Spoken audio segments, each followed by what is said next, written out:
Jazzy Hiker here at the Little Scraggy Loop Trailhead. I'm about to head out for a 12-mile hike today.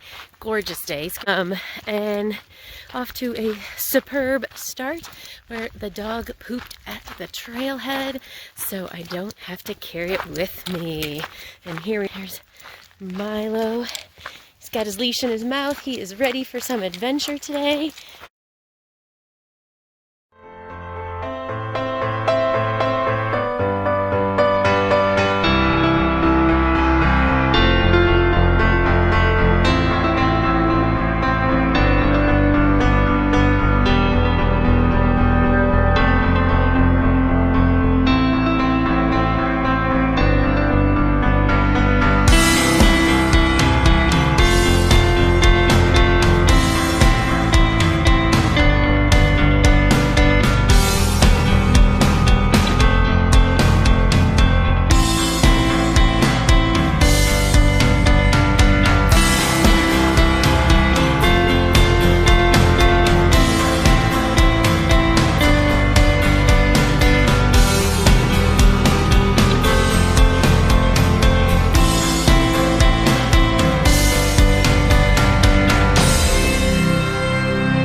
I'm on the Scraggy Peak Loop Trail, maybe just a half a mile from where I left the Colorado Trail for Scraggy Peak, and it's gorgeous. Got some nice long distance views here and lots of rocks along this trail, so it's really interesting.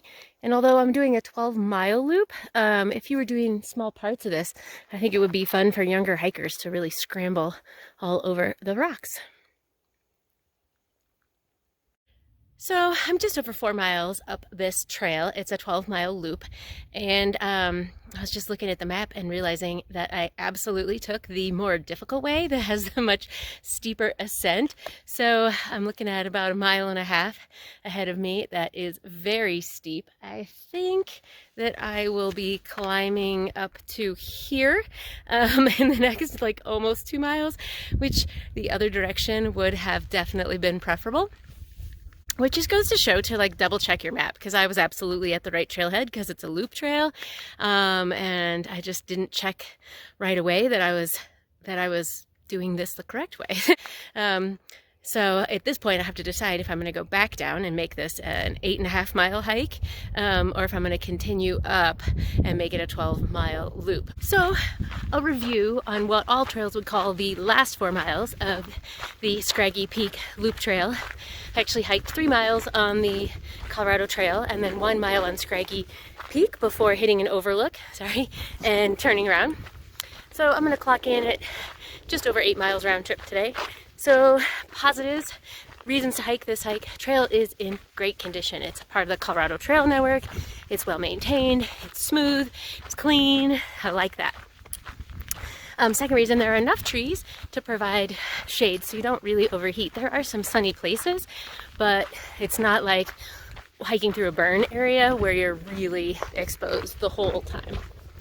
And the third reason is on this stretch of the hike, I've actually had some really nice mountain views peeking between the trees through most of my hike. Couple negatives. One, it can be busy. I'm here on a weekday, so it's not too bad, but there are a lot of people who hike on the Colorado Trail, so be prepared for a crowd, and of course, use good trail etiquette.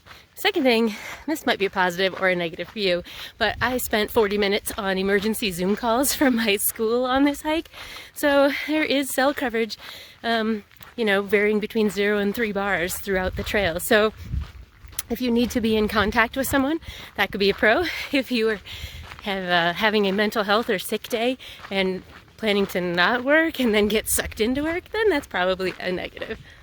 Trail conditions as of April 30th, this 4-mile stretch, completely dry. A couple little tiny stream crossings where you absolutely don't have to get your feet wet. My dog like those. A couple little patches of snow off to the side, but they are melting fast, so you don't need any spikes or any sort of special equipment to do this trail right now.